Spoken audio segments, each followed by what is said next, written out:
নমস্কার শ্রোতা বন্ধুরা, গল্পকথার আসরের আজকের বৈঠকে যোগদান করার জন্য আপনাদের সবাইকে অজস্র ধন্যবাদ। আমি রুদ্র দত্ত। শুনতে থাকুন পাঠ অদৃশ বর্ধনের প্রফেসর নাটবল্টু চক্রর বড় গল্প রুদ্র রোষ। আজ দ্বিতীয় পর্ব।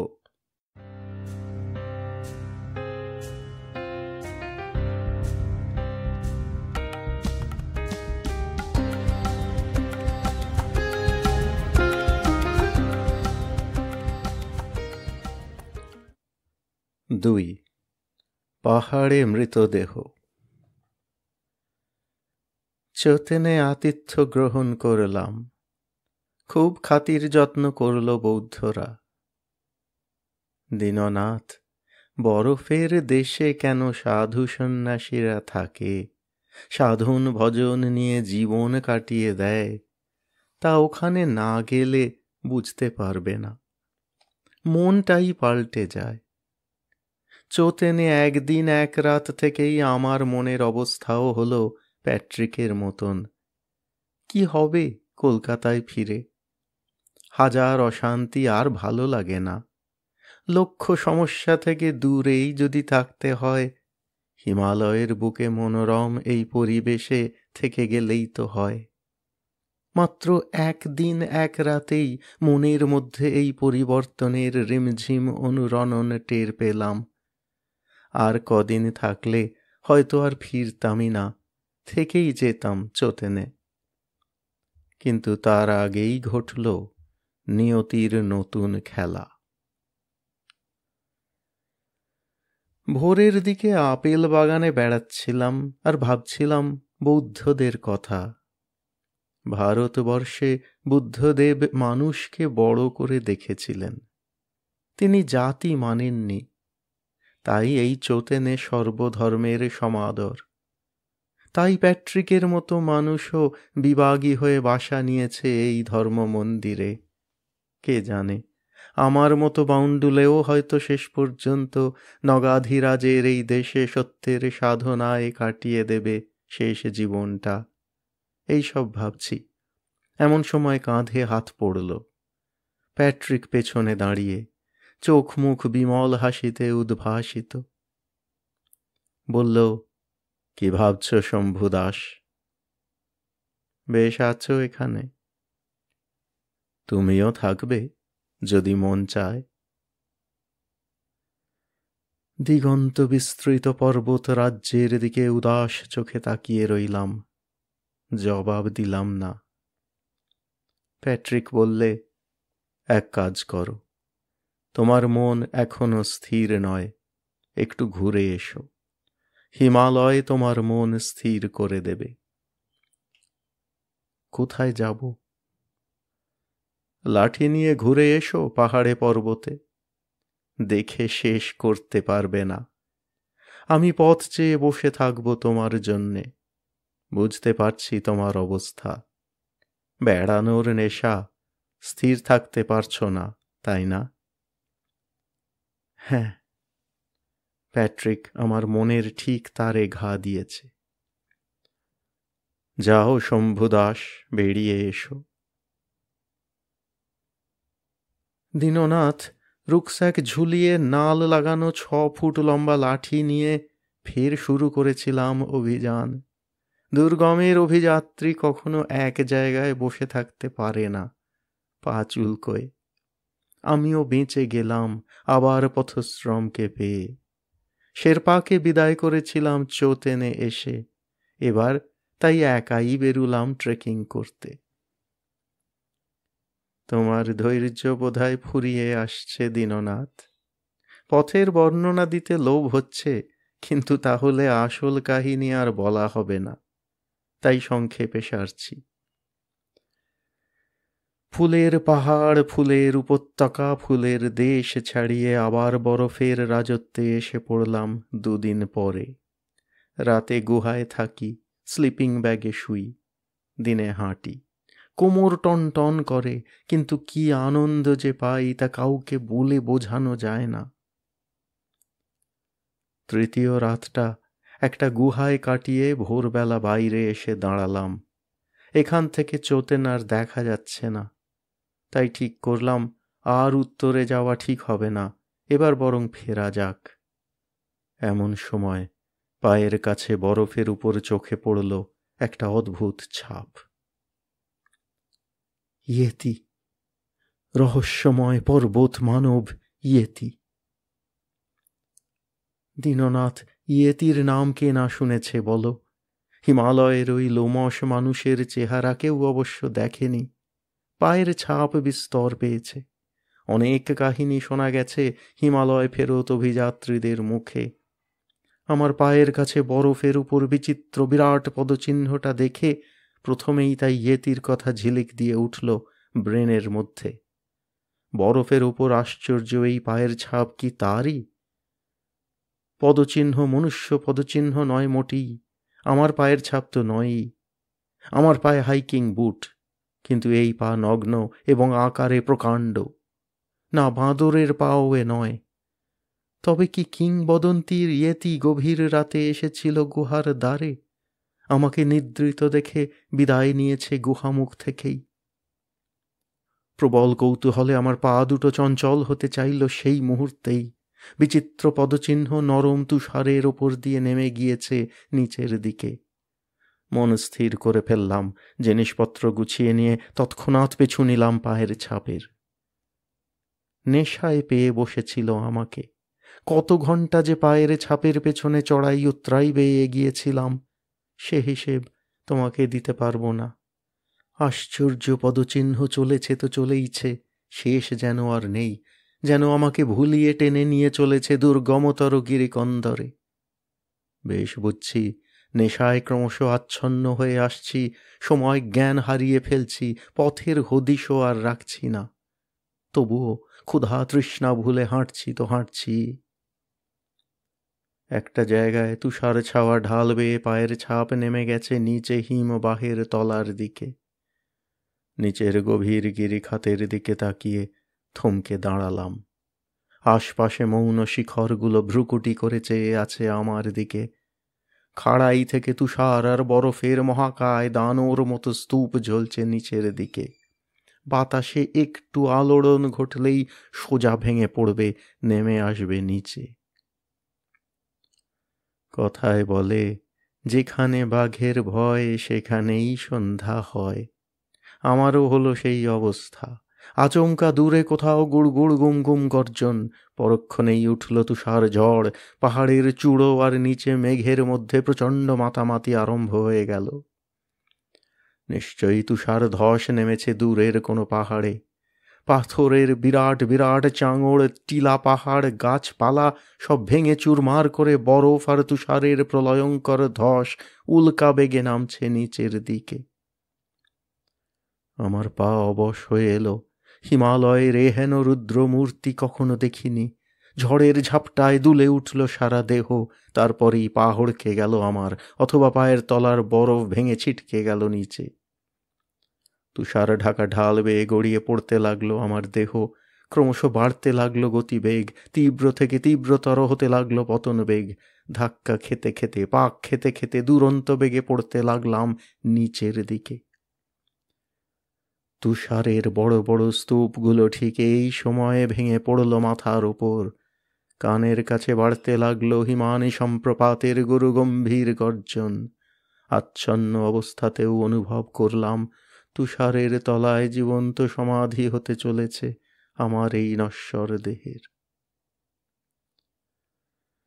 তারপর আর জ্ঞান ছিল না, কিছু মনে নেই। জ্ঞান ফিরে পাওয়ার পর দেখলাম জ্যোৎস্নায় ঝলমল করছে গিরিশিখর। আমি পড়ে আছি একটা ঢিবির ওপর। তুষার ধসের ফলে তৈরি হয়েছে ঢিবিটা। শরীরে কোথায় কেটে ছড়ে বা মচকে যায়নি, একদম অক্ষত। রুকস্যাক কাঁধে বাঁধা ছিল বলেই ক্ষুণ্ণবৃত্তি করতে পারলাম সেই ঢিবির ওপর বসে। তারপর বেরুলাম একটা মনের মতো বরফ গুহার সন্ধানে। না পেলে বরফের ইগলু বানিয়ে নিয়ে রাত কাটাবো তার তলায় স্লিপিং ব্যাগের মধ্যে। কিন্তু কিছু দূর যাবার পর আবার পা পিছলে গেল। আবার পাহাড়ের মহাধস যেন ভেঙে পড়ল মাথার ওপর। পালকের মতো ছিটকে গেলাম একদিকে। আয়ু ছিল বলেই প্রাণে বেঁচে গেলাম এবারেও। আতঙ্ক কাটিয়ে উঠে সিধে হয়ে বসবার পর দেখলাম এসে পড়েছি একটা জঙ্গলের মধ্যে। তুষার মৌলি হিমগিরিরা ভ্রুকুটি করে তাকিয়ে আছে মাথার ওপর দূরে দূরে। পায়ের কাছে পাইনের জঙ্গলে পড়ে আমি একা। না, একা নই। চাঁদের আলোয় দেখলাম অদূরে মুখ থুবড়ে পড়ে একটা কালো লোমশ মানব। শিউরে উঠলাম দুরন্ত ভয়ে। ইয়েতি! লোমশ মানবটা কিন্তু নড়ছে না, পড়ে আছে নিস্পন্দ নিথর। চিরহরিত বৃক্ষের ডালপালার ফাঁক দিয়ে চাঁদের কুচো আলো এসে পড়েছে ভূলুণ্ঠিত দেহটার ওপর। ও কি সত্যি তুষার মানব, নাকি অন্য কিছু? ঠায় কিছুক্ষণ বসে থাকার পরেও যখন লোমশ মানব নড়ল না, তখন আমার হৃৎপিণ্ড কিঞ্চিত শান্ত হল, মনে বল ফিরে এলো। মহাভয়ঙ্কর ওই তুষার ঝড়ে প্রাণবিয়োগ ঘটেনি তো? উঠে পড়লাম, পায়ে পায়ে এগিয়ে গেলাম। কাছে যেতেই কিন্তু প্রচণ্ড চমকে উঠলাম। তুষার মানব নয়, লোমশ জন্তুর কোট আর প্যান্ট পরে উপুড় হয়ে শুয়ে আছে একটা সাদা মানুষ। লোকটার পিঠের কোট ফর্দাফাই, একটা বিভৎস ক্ষতচিহ্ন মাংস ফুঁড়ে ভেতরের হাড়গোড় পর্যন্ত যেন ঠেলে বার করে আনছে। সমস্ত পিঠ জোড়া সেই বিরাট ক্ষতচিহ্নের দিকে তাকিয়ে জ্যোৎস্না প্লাবিত হিমলোকে দাঁড়িয়ে পর্যায়ক্রমে অনুভব করলাম ভয়, বিস্ময়, রোমাঞ্চ। রক্তের মধ্যে জাগ্রত হলো নামহীন আতঙ্ক। জীবনে অনেক ক্ষতচিহ্ন দেখেছি, কিন্তু দীননাথ, এ ধরনের অপার্থিব চোট কখনো দেখিনি। হ্যাঁ হ্যাঁ হ্যাঁ, আবার বলবো, আঘাতটা অমানুষিক। মানুষের বসবাসের সম্পূর্ণ অযোগ্য চিরন্তন তুষার আর বরফ রাজ্যে আগুনে ঝলসিয়ে কেউ কাউকে মারতে পারে?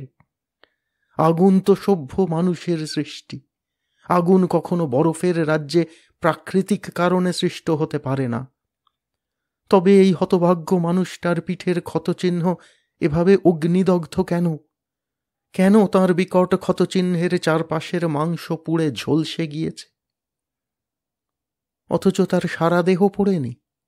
একটা অতি তীব্র আগুনের হলকা যেন প্রচণ্ড আক্রোশে মরণ কামড় বসিয়ে দিয়েছে বেচারার পিঠে, ঠিক যেন আধুনিক লেজার রশ্মি পিঠ ছিঁড়ে দুফাঁক হয়ে গিয়েছে, মাংস ফালা ফালা হয়ে ভেতরের হাড় গোড় পর্যন্ত ঝলসে দিয়েছে। দীননাথ, আমার সর্বাঙ্গ হিম হয়ে এলো নিশীথ রাত্রে লক্ষ তারার চুমকি বসানো আকাশের তলায় ওই ক্ষতচিহ্ন দেখে। বিস্ফারিত চোখে কতক্ষণ যে সেই দিকে চেয়েছিলাম তা নিজেই জানি না। নগাধিরাজ যেন নিঃশব্দ অট্টহাসি হেসে অতি নিঃশব্দ রুদ্র বিষাণ বাজিয়ে আমাকে হুঁশিয়ার করে দিয়ে বলছিলেন, পালাও পালাও পালাও শম্ভুদাস, এ বড় ভীষণ জায়গা, এ তল্লাট ছেড়ে চম্পট দাও এই মুহূর্তে। সংবিত ফিরে এলো পত্রমর্মরের আকস্মিক প্রবল শব্দে। হাওয়ার জোর বাড়ছে। সামনে থেকে জোর হাওয়ায় আকাশ ছোঁয়া বিরাট গাছগুলোর ডাল নুয়ে নুয়ে পড়ছে। বাতাস পর্যন্ত যেন ক্রমশ ক্ষুব্ধ হয়ে উঠছে আমার অনধিকার প্রবেশে, অবাঞ্ছিত আগমনে। দীননাথ, আমি গাঁয়ের ছেলে, বজ্রাঘাতে মৃত্যু অনেক দেখেছি। তাই পোড়া ক্ষতচিহ্নটার দিকে তাকিয়ে হঠাৎ একটা লৌকিক ব্যাখ্যা উঁকি মারল মাথার মধ্যে। বাজ পড়ার সব চিহ্নই তো দেখছি। অজ্ঞাত অভিযাত্রী মারা গিয়েছে নিশ্চয়ই বজ্রাঘাতে। চাঁদের আলোয় মায়াময় পরিবেশে কত অসম্ভব কল্পনাই না করছি, অযথা ভয়ে পালিয়ে যাবার কথাও ভাবছি, কিন্তু কিন্তু বাজ পড়ার আওয়াজ তো শুনিনি, আকাশে সেরকম মেঘ তো দেখিনি। লোকটা সদ্য মৃত, তাই তুষার চাপা পড়েনি। মাটির তুষার শয্যায় মুখ থুবড়ে এমনভাবে পড়ে আছে যেন পেছন থেকে বাজের তাড়া খেয়ে ছুটে পালাচ্ছিল। শেষ পর্যন্ত দধিচির হাড় তার হাড়গোড় ভেঙে প্রাণটাকে লুট করে ছুঁড়ে দিয়েছে মহাশূন্যে। কিন্তু বাজ কি কাউকে তাড়া করে, পেছন থেকে আঘাত হানে? তাছাড়া বাজটা পড়ল কখন? তুষার ঝড় শুরু হবার ঠিক পূর্ব মুহূর্তে একটা গুড়গুড় গুমগুম শব্দ অবশ্য শুনেছিলাম। সে শব্দের ফলেই বাতাস উত্তাল হয়ে হিমানি সম্প্রপাত ঘটিয়েছে, আমার পায়ের তলা থেকে বরফ সরিয়ে তুষার ধসের সঙ্গে পাকসাট খাইয়ে এত দূর এনে ফেলেছে। সেই আওয়াজই কি বজ্রপাতের নির্ঘোষ? কিন্তু মেঘ তো ছিল না আকাশে। তবে হ্যাঁ, একটা মহাপ্রলয় এদিকেই ঘটেছিল। সে প্রলয়ের রেশ বহু দূরে আমি যেখানে ছিলাম সেখানেও পৌঁছেছিল, তুষার ঝড় আর তুষার ধস সৃষ্টি করেছিল। কিন্তু কি সেই মহাপ্রলয়? উত্তর পেলাম না। তবে অনন্ত রহস্য কুটিল সেই মহাপ্রলয়ের বলি বোধহয় আমার সামনেই শায়িত। পিঠের বিভৎস ক্ষতচিহ্ন আকাশের দিকে ফিরিয়ে সেও যেন নীরবে বলতে চাইছে, পালাও, পালাও, প্রাণ হাতে নিয়ে এই মুহূর্তে এই মুলুক ছেড়ে পালাও। কিন্তু একা দুর্গম হিমালয়ে যে লোক পাড়ি জমাতে পারে, একটা মৃতদেহ দেখে সে ফিরে যায় না। হাঁটু গেড়ে বসলাম মৃতদেহের পাশে, চিৎ করে শোয়ালাম মৃতদেহটাকে। দেখলাম শ্বেত মানবের চোখে মুখেও প্রকট হয়েছে বিভৎস বিভীষিকা। একটা অকল্পনীয় আতঙ্ক যেন তার চোখের কটা মণি দুটোকে ঠেলে বার করে আনতে চাইছে কোটরের বাইরে। সারা মুখে যেন কালি ল্যাপা, পেটে একটা ছোট সাইজের হ্যাভারস্যাক বাঁধা। হ্যাভারস্যাক খুলতেই ভয়ঙ্কর চমকে উঠলাম। এ কি, অন্যান্য টুকিটাকি জিনিস বাদে হ্যাভারস্যাকে রয়েছে ছোট্ট একটি ডায়েরি, যার প্রথম পাতায় লেখা, Mac Henry, American mystery magazine, 4th street, new York. এই সেই নিরুদ্দেশ সংবাদদাতা যার কথা শুনেছিলাম প্যাট্রিকের মুখে। হিমালয়ের বিচিত্র এক রহস্য ভেদ করতে সুদূর মার্কিন মুলুক থেকে সে একাকী ছুটে এসেছিল স্তব্ধ নিথর এই পর্বত রাজ্যে। ধরণী যখন তরুণী ছিল, যখন জঠরের অগ্নি সহস্র রন্ধ্র দিয়ে পৃথিবী পৃষ্ঠে দিবারাত্র মহাপ্রলয়ের সৃষ্টি করত, খেয়ালি সৃষ্টিকর্তার খেয়াল চরিতার্থ করতে দানবিক অরণ্যের মধ্যে যখন বিচরণ করত দানবিক প্রাণীকুল, ডাইনোসর সেই যুগের জীব। বিভিন্ন চেহারায় তারা জল স্থল অন্তরিক্ষে রাজত্ব করে গিয়েছে। কখনো উড়ন্ত সরীসৃপ টেরোড্যাকটিলের চেহারায়, কখনো উদ্ভিদ ভোজী ডিপ্লোডকাসের ভূমিকায়, কখনো মাংসাশী টিরানোসরাসের আকারে। কিন্তু সে যুগ তো এখন অতীত, রাক্ষসে সেই প্রাণীরাও এখন লুপ্ত। অথচ হারিয়ে যাওয়া অতীতের এক জলচর দানব নাকি এখনো হিমালয়ের গহন অঞ্চলে জীবিত, তারই ফটো দেখিয়েছিল আমাকে প্যাট্রিক। সাপের মতো মুখ আর গলা দেখে তখন ধরতে পারিনি, কিন্তু নিশীথ রাত্রে দামাল হাওয়ার মধ্যে উথালি পাথালি পাইনের তলদেশে বসে ডায়েরির পাতায় ম্যাক হেনরির নাম দেখে চকিতে মনের পর্দায় ভেসে উঠল বহুদিন আগে বইতে দেখা একটা ডাইনোসরের ছবি। নাম তার প্লেসিওসরাস। জলে থাকত, 4 পায়ের বদলে ছিল 4টে পাখনা। ঠিক মাছের মতোই সাঁতরে আহার পর্ব সমাধা করত জীবন্ত মাছ ধরে। কিন্তু প্লেসিওসরাস তো জলের দানব, আর ম্যাক হেনরির মৃতদেহ নিয়ে আমি বসে আছি পাইন বনতলে। জল এখানে কোথায়? ম্যাক কি তাকে দেখেছিল? তাই যদি হয় তো ম্যাক ছুটে পালাচ্ছিল কেন? পাখনা নেড়ে প্লেসিওসরাস জলে ধাওয়া করতে পারে, ডাঙায় তো উঠতে পারে না। অবশ্য এমনও হতে পারে প্লেসিওসরাসের জাত ভাই মাংসভোগ টিরানোসরাস বা অ্যান্ট্রোডেমাস দাপিয়ে বেড়াচ্ছে বিজন বনতলে।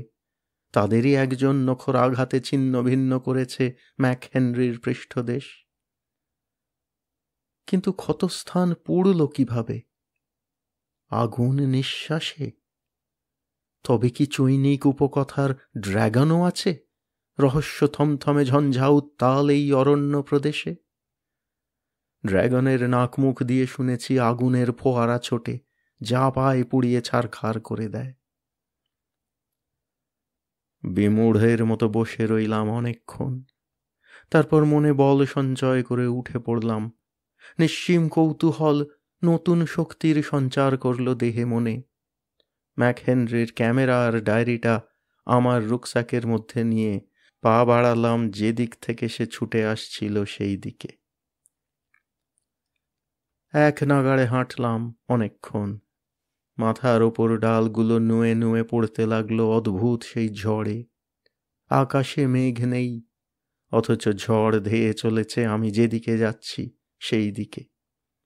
ঝড়ই যেন আমাকে ঠেলে ঠেলে নিয়ে চলল বনস্থল দিয়ে।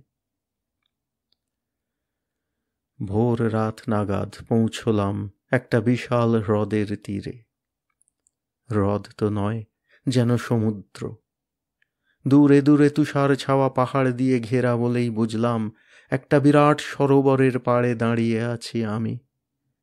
জলে ঢেউ উঠছে বড় বড়, চাঁদের আলো লক্ষ রোশনাইয়ের আকারে ঠিকরে যাচ্ছে অশান্ত জলের ওপর থেকে। এক টুকরো বরফও ভাসছে না কোথাও। বিপুল আনন্দে অভিভূত হয়ে গেল আমার মন। সার্থক আমার পরিশ্রম, সার্থক প্রতিপদে মৃত্যুকে নিয়ে লুকোচুরি খেলা, সার্থক বিপদের সঙ্গে মুহুর্মুহু টক্কর দেওয়া। এই তো সেই চিরবসন্তের রাজ্য, যেখানে 365 দিনেও একদিনও বরফ জমে না।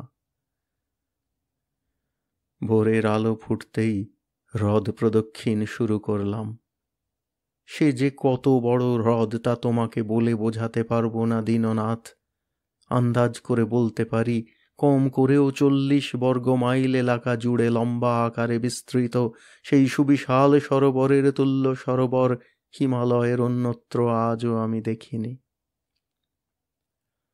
অস্বাভাবিক স্তব্ধতাই আমার টনক নড়াল। ভোর হয়েছে, ঝোড়ো বাতাসটা হঠাৎ যেন থমকে গিয়েছে। গাছপালা, আকাশ, হাওয়া, জল সবাই যেন সন্দিগ্ধ আমার আবির্ভাবে, কিন্তু কোথাও কোনো শব্দ নেই। আশ্চর্য! পৃথিবীতে এমন কোনো জায়গা দেখাতে পারো দীননাথ, যেখানে গাছ আছে কিন্তু পাখি নেই? ভোর হয় অথচ পাখি ডাকে না। কিন্তু আমি সচক্ষে দেখে এলাম সেই অঞ্চল। চারিদিকে যেন গোরস্থানের জমাট স্তব্ধতা। গাছের পাতা পর্যন্ত নড়ছে না, জলে মাছ ঘাই মারছে না, ডালে পাখি নাচছে না, অথচ ভোর হয়েছে। ম্যাক হেনরির বিভৎস মৃতদেহ মনের পর্দায় ভেসে উঠল। অদ্ভুত ঝড়টা আমাকে কিভাবে ঠেলে এনেছে এদিকে তাও খেয়াল হলো। তারপর এই দম আটকানো চুপচাপ অবস্থা, প্রলয়ঙ্কর ঝড়ের পূর্ব মুহূর্ত। যে কোনো মুহূর্তে লক্ষ কোটি বারুদের স্তূপে বুঝি আগুন লাগবে। অকস্মাৎ নামহীন একটা আতঙ্ক সাপের মতো পেঁচিয়ে ধরল আমার মনকে। সহসা বিষম ভয়ে আমি যেন দিশাহারা হয়ে গেলাম। ঊর্ধ্বশ্বাসে ছুটতে লাগলাম যেদিক থেকে এসেছি সেই দিকে। ছুটতে ছুটতে পেরিয়ে এলাম পাইনের জঙ্গল। পা যখন ক্লান্ত, শরীর যখন অবসন্ন, তখন এক জায়গায় বসে ভয়ে ভয়ে পেছনের রহস্যকুটিল অরণ্য ভূমি আর গাছপালার আড়ালে অদৃশ্য সরোবরের দিকে দৃক্পাত করে কোনো রকমে নাকে মুখে কিছু খাবার গুঁজে ফের পথ চলা শুরু করলাম। সামনে বরফ পাহাড়, চড়াই আর উতরাই, গিরিখাত আর গিরিবর্ত। দক্ষিণের উষ্ণ ভারতবর্ষে আর কোনো দিনও হয়তো পৌঁছতে পারবো না, তবু চলেছি। কিছু দূর যেতে তুষার খরগোশ দেখলাম, অনেকটা ইঁদুরের মতো দেখতে। গাছপালা প্রায় নেই বললেই চলে এদিকে। আচম্বিতে হুপ হুপ করে বিরাট লাফ দিয়ে একটা জীব আমার সামনে পড়েই ছিটকে গেল আরেক দিকে। বিষম চমকে উঠেই হেসে ফেললাম এত কষ্টের মধ্যেও। মুখ পোড়া সাদা হনুমান। আমার চলার বিরাম নেই। একটা বিপুল শক্তি মন থেকে উৎসারিত হয়ে ঠেলে নিয়ে চলেছে আমার ক্লান্ত দেহকে। আরো বরফ, আরো তুষার, আরো বিপজ্জনক অঞ্চলে এসে পড়লাম। আইস অ্যাক্স কাছে না থাকায় প্রতি মুহূর্তে মনে হতে লাগলো পা পিছলে পড়ে যাব, প্রাণ নিয়ে আর ফিরতে পারবো না। কিন্তু ফিরতে আমাকে হবেই। চারিদিকে বিপুল তুষার সৌধের দিকে তাকিয়ে কিন্তু বুক দমে যাচ্ছে প্রতি মুহূর্তে। এক জায়গায় দেখলাম সাদা বরফের মধ্যে কালো কালো কি সব জমে রয়েছে। তার পাশে নীল, সবুজ, লাল আভা দেখা যাচ্ছে। গাছ নাকি ফুলের সমারোহ? কাছে গিয়ে ভুল ভাঙল। কালো বরফ, নীল বরফ, সবুজ বরফ, লাল বরফের কথা বইয়ে পড়েছিলাম। আকাশ থেকে ঝরে পড়ার সময় নানা রকম ময়লা নিয়ে সাদা তুষার বিচিত্র রঙে রঙিন হয়ে যায়। রং বেরঙের সেই বরফ স্তূপের মধ্যে দিয়ে অবাধ্য দুই চরণকে জোর করে টেনে নিয়ে যেতে অকস্মাৎ ভূত দেখার মতো চমকে উঠলাম। সামনে একটা বরফের মূর্তি হাঁটু গেড়ে বসে আছে আমার দিকে তাকিয়ে। পরক্ষণেই ভুল ভাঙল। চিরতুষারের রাজ্যে এমন মূর্তি নতুন কিছু নয়। মনে মনে বেশ বুঝলাম এ যাত্রাই আমার শেষ যাত্রা। এ জন্মে আর লোকালয়ে ফিরতে পারবো না। অকস্মাৎ পিচ্ছিল বরফে পা পিছলে গেল আমার। হড়কে গেলাম ঢাল বেয়ে গিরি খাতের দিকে। তারপর আর কিছু মনে নেই। চোখ খুলে দেখি উদ্বিগ্ন চোখে আমার দিকে চেয়ে আছে প্যাট্রিক। আমি শুয়ে আছি চোতেনের প্রস্তর প্রকোষ্ঠে। শরীর অসম্ভব অবশ, উঠে বসতে গিয়েও পড়ে গেলাম। 15 দিন লাগলো শরীরে বল ফিরে পেতে। লামাদের জড়িবুটির প্রসাদে মৃত্যুকে বৃদ্ধাঙ্গুষ্ঠ দেখালাম। প্যাট্রিকের কাছে পরে শুনলাম কিভাবে কোথায় পাওয়া গেছে আমার দেহ। ইব্রাহিম কুকুর নিয়ে বেরিয়েছিল দুম্বা আর খরগোশ শিকারে। কুকুরটাই হঠাৎ ঘেউ ঘেউ করে তেড়ে যায় একদিকে। পাহাড়ের মাথায় বরফের মধ্যে পড়ে থাকতে দেখা যায় একটা রুকস্যাক। তুষার খামচে বরফ সরাতে থাকে উন্মত্ত কুকুরটা। তার ঘ্রাণেন্দ্রিয় আগেই টের পেয়েছিল কি আছে বরফের তলায়। ইব্রাহিম তুষার সরিয়ে দেখে অজ্ঞান হয়ে শুয়ে আছি আমি। ঠান্ডায় জমে মারা যায়নি, স্রেফ তুষার কম্বল চাপা ছিলাম বলে। এ ধরনের ঘটনা উচ্চ হিমালয়ে প্রায়ই দেখা যায়। তুষার কম্বলের কাজ করে। ভেতরে ছোট ছোট বাতাসের পকেট থাকায় তলার বস্তু উষ্ণ থাকে। আমারও তাই হয়েছে। এর মধ্যে রহস্য নেই। রহস্য রয়েছে দুটো ব্যাপারের মধ্যে। এক, তুষার কম্বলে সযত্নে আমাকে চাপা দিয়ে রুকস্যাকটা পিঠ থেকে খুলে ওপরে রেখেছিল কে এবং কেন? ইব্রাহিমদের দৃষ্টি আকর্ষণ করার জন্যেই কি? 2, আমাকে জীবিত রাখতে তার এত আগ্রহ কেন? গিরিখাতে আমি গুড়িয়ে পড়েছিলাম, জ্ঞান হারিয়েছিলাম। কে সেখান থেকে আমাকে বহন করে এনে শুইয়ে দিয়ে গেছিল ইব্রাহিমদের আনাগোনার পথে? জবাবটা ইব্রাহিমই দিয়েছিল। দুর্গম বরফাঞ্চলে যে পদচিহ্ন সে এর আগেই বহুবার দেখেছে এবং সভয়ে আল্লাহকে স্মরণ করে দূরে সরে গেছে, রহস্যময় সুবিশাল সেই পদচিহ্ন সে দেখেছিল আমার ভুলুণ্ঠিত দেহের অদূরে।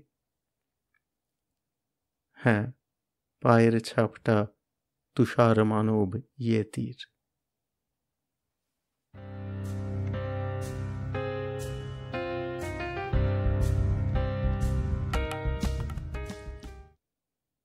তিন, রুদ্র উপত্যকা। শম্ভুদা থামলেন। আমি হাঁ করে চেয়ে আছি। এতক্ষণ হাঁ করেই শুনছিলাম, হাঁ বন্ধ করতে ভুলে গেলাম। সংবিত ফিরে পেলাম যখন দেখলাম পকেট থেকে নীল চামড়া দিয়ে বাঁধানো একটা ডায়েরি বার করেছেন শম্ভুদা। সোচ্ছ্বাসে বললাম, শম্ভুদা, এই কি সেই? হ্যাঁ দীননাথ, এই সেই ডায়েরি। ম্যাক হেনরির শেষ অভিজ্ঞতা লেখা অমূল্য সম্পদ। আমি হাত বাড়িয়ে ছিনিয়ে নিতে গেলাম ডায়েরিটা। হাত সরিয়ে নিলেন শম্ভুদা। গূঢ় হেসে বললেন, এটা আমি ওর সামনে পড়তে চাই।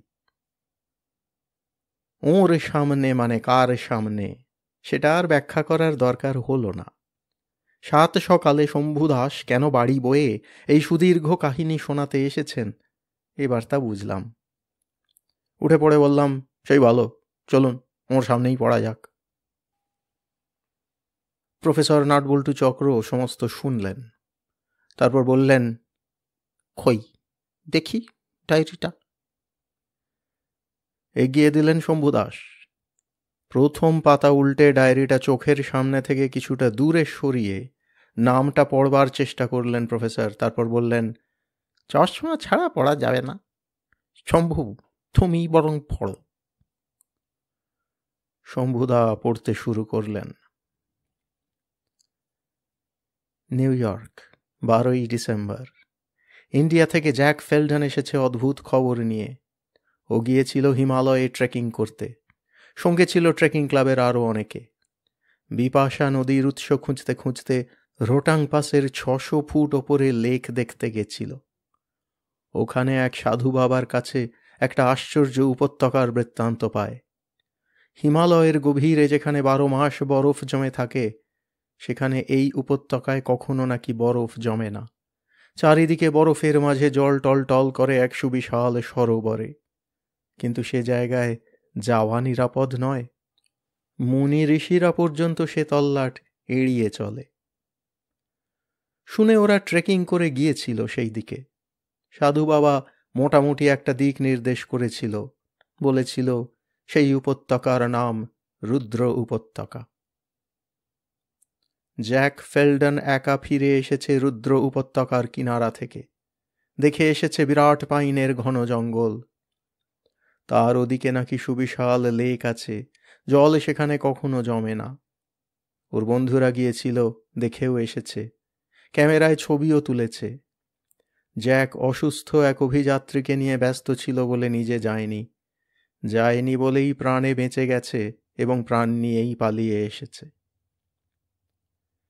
জ্যাক যে মিথ্যে বলছে না তা বুঝলাম ওর গায়ে কাঁটা দেওয়া দেখে। ওর মতো ডাকাবুকো মানুষকেও এমন ভয় পেতে কখনো দেখিনি। ও বললে, অসুস্থ অভিযাত্রীকে নিয়ে ও বসেছিল তাঁবুর মধ্যে। এমন সময় অদ্ভুত একটা ঝড়ে অকস্মাৎ মাতাল হয়ে ওঠে পাইনের অরণ্য। আকাশ নির্মেঘ, দিগন্তে সাদা বরফ, কালো মেঘ মাতঙ্গের চিহ্ন পর্যন্ত কোথাও নেই। তা সত্ত্বেও আচমকা ভয়ঙ্কর ঝড়ে ডালগুলো নুয়ে পড়তে লাগলো। হাওয়া বিপুল বেগে ধেয়ে যেতে লাগলো অরণ্যের গভীরে, বরফহীন সরোবর দেখতে যেদিকে নেমে গিয়েছে অন্যান্য অভিযাত্রী। আরও একটা অদ্ভুত ব্যাপার দেখেছে জ্যাক। দূরবীন বার করে ঝড়ের কেন্দ্রস্থল দেখতে গিয়ে লক্ষ্য করেছে পাইনের জঙ্গলে বহু দূরে মাঝে মাঝে যেন রামধনু রঙের রোশনাই ঠিকরে ঠিকরে উঠছে। এর বেশি আর কিছু দেখা যায়নি। কিছুক্ষণ পরেই ঝড় হঠাৎ থেমে গিয়েছে। আগের মতোই আবার বনভূমির চারিদিকে শ্মশান নীরবতা নেমে এসেছে। গোড়া থেকেই এই একটি ব্যাপার ওর মনে খটকা জাগিয়েছিল। জঙ্গল থাকলেই প্রাণী থাকে, নিদেন পক্ষে হিমালয়ের কাক বা ঈগল থাকবেই। কিন্তু বিরাট এই জঙ্গল যেন নিষ্প্রাণ, জীবিত কিছুই নেই। শুধু পত্রমর্মরের সরসর সরসর আওয়াজ ছাড়া আর কোনো আওয়াজ নেই। জ্যাক অনেকক্ষণ অপেক্ষা করেছে। সমস্ত রাত অপেক্ষা করেও যখন অভিযাত্রীরা কেউ ফিরে আসেনি, তখন নিজেই নেমে গিয়েছিল পাহাড় থেকে জঙ্গলে। জঙ্গলের মাঝামাঝি যাওয়ার পর দেখতে পেয়েছিল অভিযাত্রী বন্ধুদের। তখন কিন্তু কেউই বেঁচে নেই। প্রত্যেকেই মুখ থুবড়ে পড়ে আছে মাটির ওপর। প্রত্যেকেরই পিঠ বিভৎসভাবে দুফাঁক হয়ে গেছে, সম্ভবত বজ্রাঘাতে। প্রত্যেকেরই ক্ষতস্থান ঝলসে গিয়েছে তীব্র আগুনের হলকায়। কিন্তু কারোরই শরীর সম্পূর্ণ পুড়ে যায়নি। প্রত্যেকেই যেন পালিয়ে আসছিল হ্রদের দিক থেকে, কিন্তু বজ্র প্রত্যেককেই পেড়ে ফেলেছে মাঝপথে। বর্ণনাতীত আঘাতে অদ্ভুতভাবে পিঠের হাড়গোড় পর্যন্ত যেন বার করে এনেছে। বজ্রের এহেন ক্ষমতা জ্যাক কখনো দেখেনি। সবচেয়ে অদ্ভুত ব্যাপার, এতগুলো বাজ পড়েছে কিন্তু একটা আওয়াজও জ্যাক শোনেনি। থমথমে বনভূমিতে বিভৎস এই মৃত্যুর মিছিল দেখে অসাড় হয়ে গিয়েছিল জ্যাকের সর্বাঙ্গ। কোনো মতে দেহগুলোকে মাটি খুঁড়ে গোড় দিয়ে সে চম্পট দেয় বনভূমি ছেড়ে। আসবার সময় একজনের হাত থেকে নিয়ে আসে ক্যামেরাটা। অসুস্থ অভিযাত্রীও মারা যায় ফেরার পথে। অসীম কষ্ট সয়ে একা জ্যাক ফিরে আসে লোকালয়ে। ক্যামেরার নেগেটিভ ডেভেলপ করে এনলার্জ করা ফটোগুলো আমাকে দেখিয়েছে জ্যাক। চোখকে বিশ্বাস করা যায় না। প্লেসিওসরাস তো প্রাগৈতিহাসিক জলচর ডাইনোসর। কিন্তু আশ্চর্য, লেকে এই প্লেসিওসরাসের ছবিই দেখছি। 13ই ডিসেম্বর। ম্যাগাজিন এডিটর সমস্ত খরচ বহন করতে রাজি হয়েছেন। আমাকেই যেতে হবে চিরবসন্তের সেই রাজ্যে। জ্যাক যাবে না। আর কাউকে নিতে চাই না, খবরটা ফাঁস হয়ে যাবে। জ্যাকের মুখে কুলুপ দিয়েছি বেশ কিছু টাকা দিয়ে, মানে ওর খবরের সর্বস্বত্ব ম্যাগাজিন কিনে নিল, আর কেউ পাবে না। এবার আমি গিয়ে নিয়ে আসব রোমাঞ্চকর বিবরণ, হঠাৎ চমকে দেব সারা বিশ্বকে। গায়ে এখন থেকেই কাঁটা দিচ্ছে। 3রা মার্চ। এতদিন যা ঘটেছে তা মামুলি ব্যাপার, লিখিনি। এবার লেখবার সময় হয়েছে। প্যাট্রিক বলে এক ফ্রেঞ্চ ছোকরার সঙ্গে আলাপ হলো বৌদ্ধ চোতেনে। ছোকরা রুদ্র উপত্যকার খবর রাখে। প্লেসিওসরাসের আর এক সেট ছবি দেখলাম ওর কাছে। কালকেই রওনা হব। 1 এপ্রিল। কষ্ট সার্থক হয়েছে। ভেবেছিলাম বরফের রাজ্যে পাইন অরণ্য কোনো দিন বুঝি আর খুঁজে পাব না, কিন্তু ভাগ্য সহায় হয়েছে বলেই আজ এসে দাঁড়িয়েছি জঙ্গলের সামনে। আমার সামনেই অনেক নিচে দেখতে পাচ্ছি গভীর পাইনের জঙ্গল। আরও ওদিকটা ফাঁকা, তারপর আবার জঙ্গল। আশ্চর্য, লেকটা ওই ফাঁকা জায়গাতেই নিশ্চয়ই আছে, এত দূর থেকে দেখা যাচ্ছে না। কালকে দেখতে যাব প্লেসিওসরাসকে। ফিরে এসে লিখব অভিজ্ঞতার বিবরণ। কিন্তু কেন জানি না স্বস্তি বোধ করতে পারছি না। একা একা চোরের মতো এসে কারো দৃষ্টি আকর্ষণ না করে ফটো তুলব বলেই কাউকে সঙ্গে আনিনি, কিন্তু এখন মনে হচ্ছে নিথর নিস্তব্ধ ওই বনভূমিতে একা নামাটা কি সঙ্গত হবে। জ্যাক এইখানে বসেই হঠাৎ ঝড়ে নুয়ে পড়া পাইনের ফাঁকে ফাঁকে দেখেছিল রামধনু রং রোশনাইয়ের ছটা। তারপর নেমে গিয়ে পেয়েছিল শব্দহীন বজ্রাঘাতে বিগত প্রাণ বন্ধুদের দেহ। গা শিরশির করছে। রামধনু রং রোশনাই বস্তুটা কি? ডায়েরির পরের পাতায় আর কিছু লেখা নেই। ম্যাক হেনরিও দেহ রেখেছে পাইন বনতলে। একই রকম রহস্যময় বজ্র তারও প্রাণ লুট করেছে, চূর্ণ করেছে অস্থিপঞ্জর, দগ্ধ করেছে ক্ষত মাংস। শম্ভুদা পড়া শেষ করে চেয়ে রইলেন প্রফেসরের দিকে। প্রফেসর ফোকলা দাঁত খুঁটছিলেন আলপিন দিয়ে। নির্বিকার মুখ দেখে বুঝতেই পারিনি অভিযানের দিনক্ষণ সব ঠিক করে ফেলেছেন মনে মনে। এবার জানালেন, শম্ভুদা তো যাবেনি, আমিও যাব। কি আছে রুদ্র উপত্যকায় স্বচক্ষে দেখব। তবে প্রফেসর কাছা খোলা লোক নন। এতগুলো মানুষ যেখানে গিয়ে এমন অদ্ভুতভাবে মারা গিয়েছে, সেখানে তিনি আটঘাট বেঁধেই যাবেন।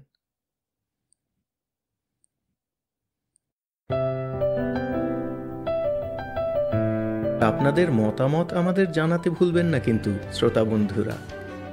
আমাদের ওয়েবসাইট golpokothar.org, GOLPOKOTHARASOR.org।